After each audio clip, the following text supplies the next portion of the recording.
காலையில் 6:30க்கெல்லாம் வீட்டில் இருந்து கிளம்பியாச்சு.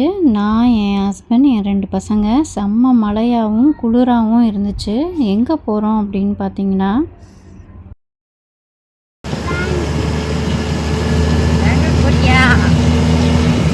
நானும் ஹஸ்பண்டும் போகலை. பசங்க மட்டும் அம்மா கூட வெக்கேஷனுக்கு போகிறாங்க என் சிஸ்டர் வீட்டுக்கு. நாங்கள் ரயில்வே ஸ்டேஷனில் ட்ராப் பண்ண போகிறோம். என் சின்ன பையன் இப்போது செகண்ட் டைம் நான் இல்லாமல் போகிறான். இந்த டைம் அவன் ரொம்ப எக்ஸைட்டோடு இருந்தான். 10 டேஸாகவே இன்றைக்கி நான் பெங்களூர் போகிறேனான்னு கேட்டுகிட்டே இருப்பான். டெய்லியுமே அழுக ஆரம்பிச்சிருவான், என்னை பெங்களூர் அனுப்பவே மாட்றீங்க அப்படின்னு சொல்லிட்டு.